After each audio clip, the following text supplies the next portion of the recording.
जय माता दी दोस्तों, तपोभूमि क्लासेस पर मैं अवधेश भदौरिया आप सभी का स्वागत करता हूं।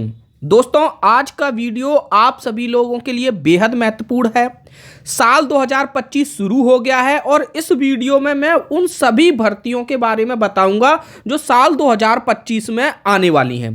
कौन कौन इन भर्तियों के लिए एलिजिबल होगा और कब इनके एग्जाम होंगे, उन सभी की डिटेल आपको इस वीडियो में मिलने वाली है। तो ये वीडियो को सेव जरूर कर लेना और अपने दोस्तों के साथ शेयर भी जरूर कर देना, क्योंकि 2025 में बहुत सारी वैकेंसी अनाउंस की जा चुकी हैं। मध्य प्रदेश में आप लोगों को पता है 2 ही बोर्ड हैं जो कि सरकारी भर्तियां कराते हैं। एक तो आपका एमपीपीएससी है और दूसरा एमपीईएसबी। इस वीडियो में हम दोनों ही भर्तियों के इस साल के कैलेंडर को बताएंगे और बताएंगे कि कब कब कौन कौन से एग्जाम होने वाले हैं। सबसे पहले मैं आपको एमपीपीएससी के बारे में बता दूं दोस्तों। तो सभी को पता है जो सबसे मेन परीक्षा होती है वो राज्य सेवा और राज्य वन सेवा की परीक्षा होती है। 16 फरवरी को इसकी प्रीलिम्स होने वाली है। अभी कल ही नोटिफिकेशन आया था जिसमें राज्य सेवा के पदों की भी घोषणा कर दी गई थी। कुल 158 पदों पर यह भर्ती होने वाली है। अभी वन सेवा के पदों की घोषणा नहीं की गई है। इसी तरीके से और भी सारे एग्जाम हैं। कुल मिलाकर अभी जो कैलेंडर में अभी तक जो एग्जाम दिए गए हैं वो 15 एग्जाम दिए गए हैं, लेकिन मुझे लगता है कि 5 से 6 एग्जाम और भी बढ़ सकते हैं। तो इसका आप स्क्रीनशॉट ले लेना, ठीक है। इसमें कौन कौन सी भर्तियां हैं, सभी भर्तियों की जानकारी आपके एमपीपीएससी की वेबसाइट पर आपको मिल जाएगी कि कौन कौन इसमें एलिजिबल है। और यहां पर ये जो तारीख लिखी ना, मार्च 2025, अप्रैल 2025, ये सब है आपकी परीक्षा की तिथि। ये परीक्षा की तिथि दे रखी है यहां पर, ठीक है। अब हम आते हैं ईएसबी के कैलेंडर पर। दोस्तों, ईएसबी का जो कैलेंडर है उसमें भी कुल 15 भर्तियां आपको बताई गई हैं कि इस साल टोटल 15 एग्जाम के लिए भर्ती होने वाली हैं। इसके अलावा भी कुछ अन्य पदों पर भी भर्ती होंगी, जैसे कि एक आबकारी आरक्षक का जो कि इस कैलेंडर में नहीं था, अभी उसकी भी भर्ती अनाउंस हो गई है। ऐसे 4-5 भर्तियां एक्स्ट्रा में भी अनाउंस आपकी इस साल होंगी। अब यहाँ पर देखिए, ये तो काफ़ी क्लिष्ट हो गया है यहाँ पर, ठीक है। मैं इसको थोड़ा और सरल करके आपको बता देता हूँ।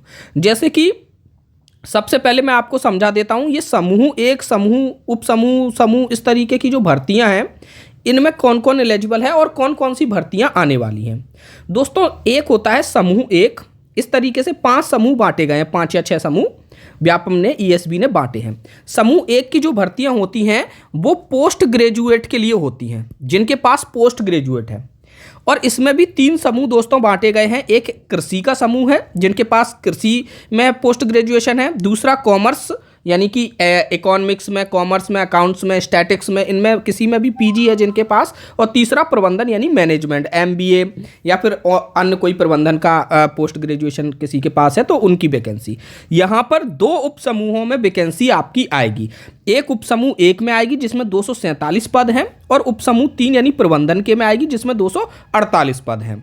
और यहाँ पर इनकी भी डिटेल आ चुकी है कि कब एग्जाम होना है, वो सब मैंने कल के वीडियो में आपको बताया था, ठीक है। अब आते हैं समूह 2। समूह 2 ऐसा समूह है जिसमें सिंपल ग्रेजुएट यानी कि जिनका स्नातक हो चुका है वो लोग एलिजिबल होते हैं। इसमें 4 सब ग्रुप होते हैं, 4 उपसमूह। पहला उपसमूह एग्रीकल्चर का है, दूसरा वाणिज्य का है, तीसरा विज्ञान का है और चौथा सामान्य, जिसमें नॉर्मल कोई भी ग्रेजुएट चलता है। पिछली बार जो पटवारी की भर्ती हुई थी वो इसी उपसमूह में हुई थी, ग्रुप 2 सब ग्रुप 4 में।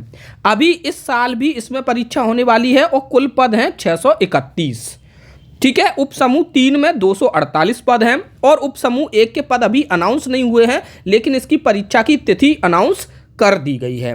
एग्जाम के फॉर्म कब भरे जाएंगे ये भी अनाउंस कर दिया गया है, ये मैं आपको कल के वीडियो में बता चुका था। दोस्तों, यहाँ पर मुझे लगता है कि उपसमूह 4 में अभी तक इस बार पटवारी को नहीं जोड़ा गया है। इसमें किसी भी ऐसी एग्जाम को जोड़ा जा सकता है जिसके लिए कॉमन ग्रेजुएट मांगा गया हो, क्योंकि पटवारी के पद अगर देखा जाए तो 1500 से 2000 पद तो पिछली भर्ती में ही खाली रह गए थे। कुछ और खाली हो गए होंगे तो 2000 पद तो खाली होने ही चाहिए। तो अभी यहाँ 631 ही पद दिख रहे हैं, तो अभी शायद इसमें पटवारी नहीं जुड़ा हो, ठीक। तो यहाँ पर आप देख सकते हो इन सभी की डिटेलिंग भी दी गई है कि कब कौन सी परीक्षा होगी। यहाँ पर देखो परीक्षा की तिथि भी दी गई है कि भाई आपकी संभावित परीक्षा कब होगी, और अनुमानित संख्या भी दी गई है, ठीक है ना। ये सब दिया गया है। अब मैं आपको कुछ टीचिंग एग्जाम्स भी बता दूं जो इस साल होने वाले हैं 2025 में, और उसके बाद जो अतिरिक्त एग्जाम बचे होंगे उनको बताएंगे। देखो, टीचिंग एग्जाम में सबसे पहला आपका असिस्टेंट प्रोफेसर का एग्जाम होने वाला है, MPPSC 2 फेज़ में कराएगा, कुछ सब्जेक्ट पहले फेज़ में, कुछ सब्जेक्ट दूसरे फेज़ में। इसके लिए आपके पास नेट क्वालिफाई होना चाहिए या फिर मध्य प्रदेश में जो सेट हुआ था वो क्वालिफाई होने चाहिए आप। वर्ग 1 का टीचिंग का एलिजिबिलिटी टेस्ट होगा, ठीक है, एलिजिबल करने के लिए, जिसमें केवल पास होना होता है। वर्ग 2 का सिलेक्शन टेस्ट होने वाला है और वर्ग 2 के सिलेक्शन टेस्ट में कुल कितने पद बता दिए गए हैं? 10,000 पद अनाउंस किए जा चुके हैं, ठीक है। वर्ग 3 का भी टीचिंग सिलेक्शन टेस्ट होगा, इसमें अभी पद अनाउंस नहीं हुए हैं, लेकिन मैं भी इसका भी आंकड़ा आपको बता दूंगा। मुझे लगता है 25 से 30,000 पदों पर ये भर्ती आने वाली है, ठीक है, लेकिन मैं इसकी भी कैलकुलेशन बताऊंगा कि आखिरकार कैसे ये इतने सारे पदों पे आएगी। उसके साथ ही साथ वर्ग 2 में भी सिलेक्शन टेस्ट होने वाला है खेल नृत्य गायन के शिक्षकों का, और वर्ग 3 में भी खेल नृत्य गायन के शिक्षकों का सिलेक्शन टेस्ट होने वाला है। यानी कि ये जो नीचे के ये 4 एग्जाम हैं, वर्ग 2 वर्ग 3, इन सभी में आपको सीधे जॉब मिलने वाली है और ये आपका एलिजिबिलिटी टेस्ट है। और असिस्टेंट प्रोफेसर के एग्जाम में भी आपको सीधे जॉब मिलने वाली है। अब देख लेते हैं कुछ और परीक्षाएं जो रह गई हैं, जो मैंने अभी डिस्कस नहीं की। ये देखो, स्टाफ नर्स की परीक्षा, ठीक है, इसमें कुल पद अभी बढ़ा दिए गए हैं, 2267 कर दिए गए हैं। महिला पर्यवेक्षक की परीक्षा 426, जो कि अप्रैल माह में इसकी परीक्षा हो सकती है, ठीक है। ये समूह 4 और सहायक वर्ग 3, ये स्टेनो और टाइपिस्ट वगैरह वाला समूह है, इसमें कुल 500 पद हैं आपके। ये देखिए, वर्ग 2 में 10,000 पद यहाँ पर बता दिए गए हैं। वर्ग 3 की जो चयन परीक्षा है उसके पद नहीं बताए गए हैं, ये भी मैं आपको डिस्कस करके बताऊंगा कि कितने पद हो सकते हैं। इन सभी समूहों के बारे में हमने पहले ही बात कर ली है। सहायक उप निरीक्षक प्रधान आरक्षक, ये हेड कांस्टेबल की परीक्षा होती है और इसमें भी टाइपिस्ट चाहिए होते हैं, ठीक है, जिनकी टाइपिंग की स्पीड होती है उनको CPCT वगैरह इसमें लगती है। इसके 91 पद आएंगे, है ना। वन रक्षक, क्षेत्र रक्षक और जेल प्रहरी की परीक्षा में 233 पद निकलेंगे। समूह 3 उपयंत्री, यानी ये इंजीनियरिंग वालों का होता है, ठीक है, मैकेनिकल, सिविल, इलेक्ट्रिकल से जिन्होंने इंजीनियरिंग कर रखी है उनके 150 पद निकलेंगे आपके।